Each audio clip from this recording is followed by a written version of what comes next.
Everyone, Ezra Alcoholic.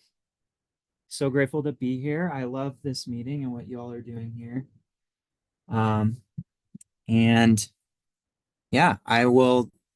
Sorry, that's my insight timer. I want the credit for.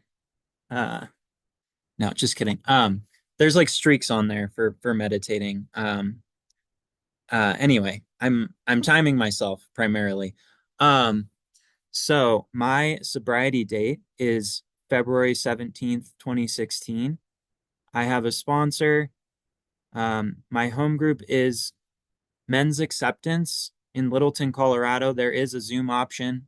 It's Saturday mornings at 8 a.m. I do also go to a speaker meeting that's a mixed meeting. Since this is a mixed meeting, I'll mention Old Kent is another one that's a hybrid meeting that I go to in Denver. Um, and I mentioned I have a sponsor.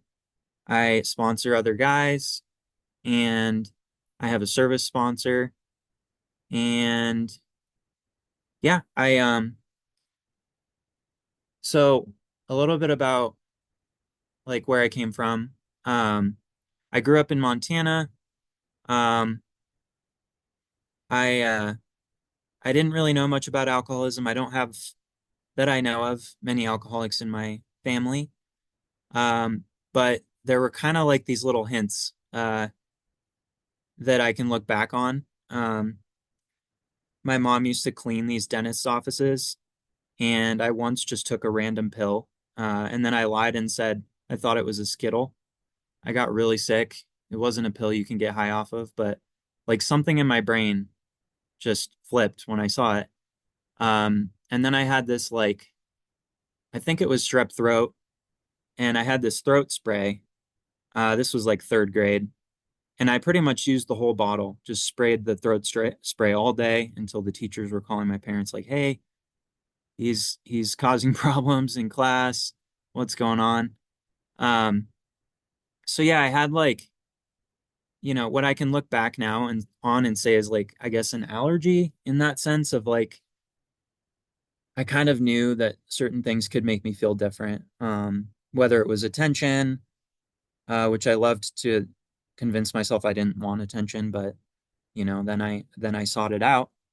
Um, or yeah, many different things. And so I was a late bloomer when it came to like actually um drinking. But I I don't know if it was the first time I drank. Um, but there was a time where I was left alone with alcohol, basically. And this was in high school.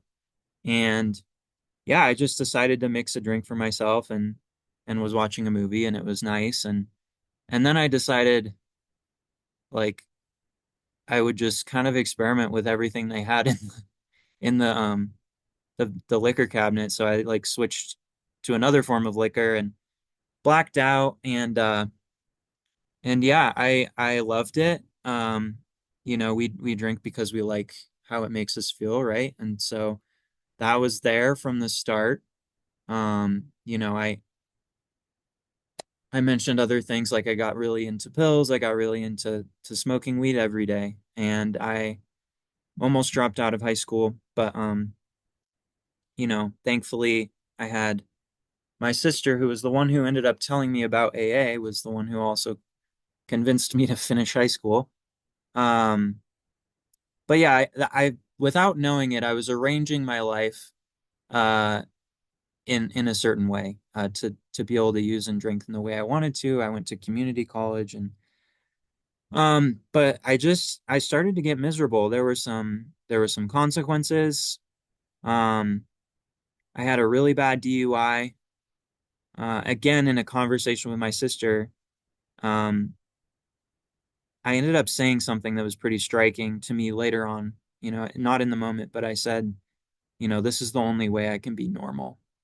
Um, and yeah, I continued to pursue that. Um, I was convinced Montana was the problem, so I moved to Oregon and I went off to college. Um, and wherever you go, there you are. So I found a new combination of drugs and alcohol, whatever, certain rules around it. Um, but ultimately, yeah, I should mention I was trying to run away from that DUI case. I was convinced I could beat it, which was just ridiculous because they got my blood. I did the blood test. Um, but I studied abroad and I was like, I convinced the judge to let me go because I was gonna fix my life by like optimizing, like having new experiences. Um, that study abroad, was kind of another bottom where I blacked out. People were texting me; they never wanted to speak with me again. Um, and and I got suicidal, and I was in one of the most beautiful places, tropical beaches, all this stuff, and I'm just unwell. And so ultimately, I had another bunch of nights like that, and eventually I was like, you know what? I was told about AA. Someone planted the seed, thankfully. And so I went to a meeting and I was surrounded by some guys that were armed with the facts about themselves as alcoholic men who could help. And, one of them invited me to go rafting with them. And I don't know, it can be kind of humorous. I don't want to downplay mental health stuff, but like my response was, is there a chance I'll drown?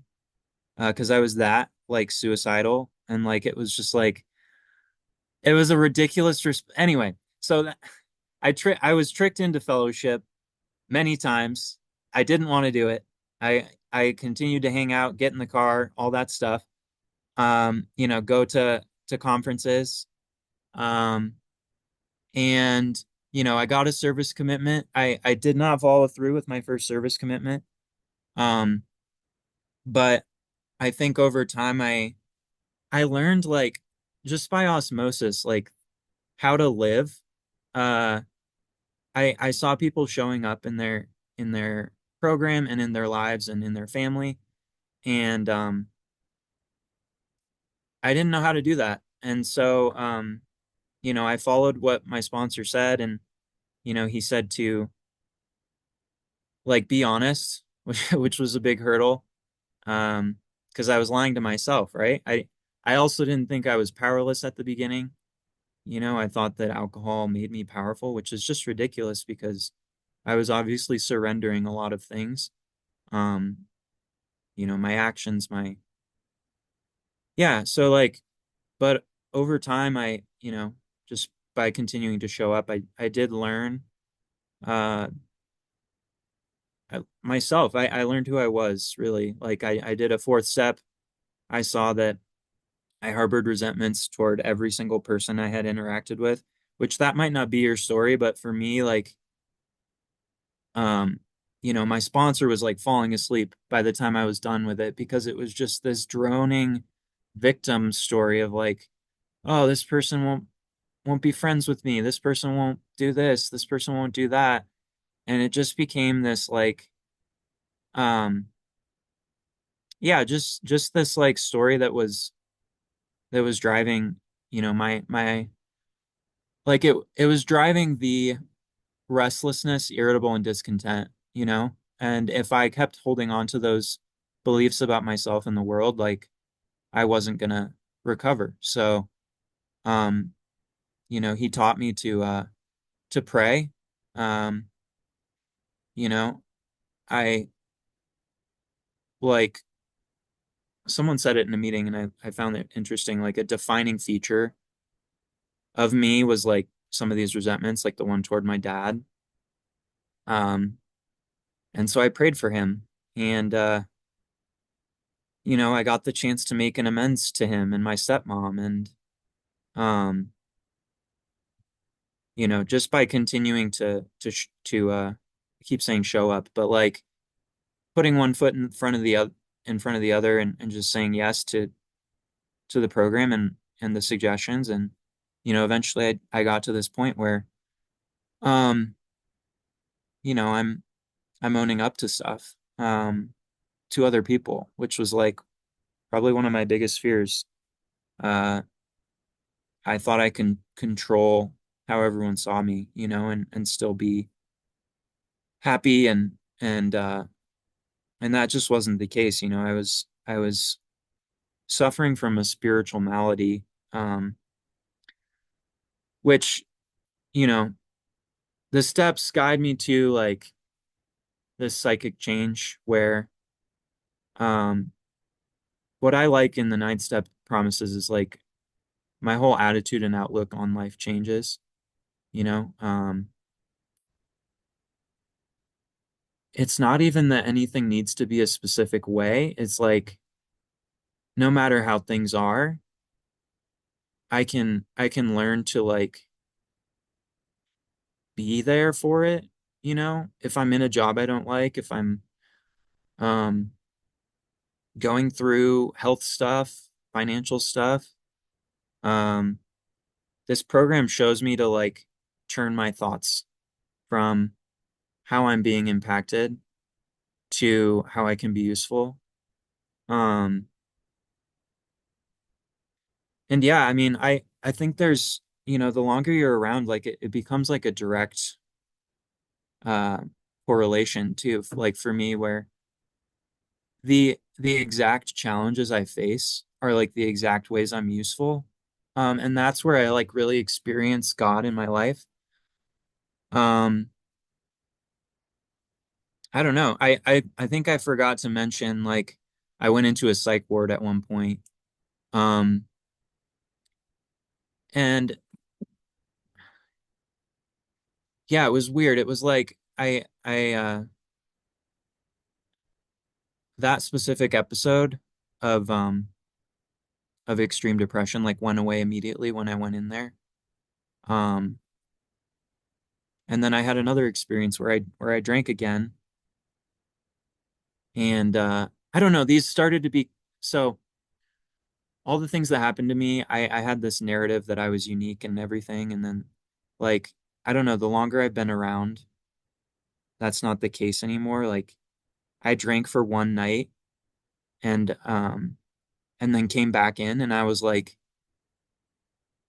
that like people aren't gonna relate to that. That like I feel like people go on these, prodigious benders and like but the amount of guys I've been able to like share that with and help them feel not alone because they had a similar experience, or the amount of guys that have gone into a psych ward but didn't go to treatment, or these parts of me that I like wanted to shut the door on or wanted to like hide away, um, become like the very assets in my experience, in my story.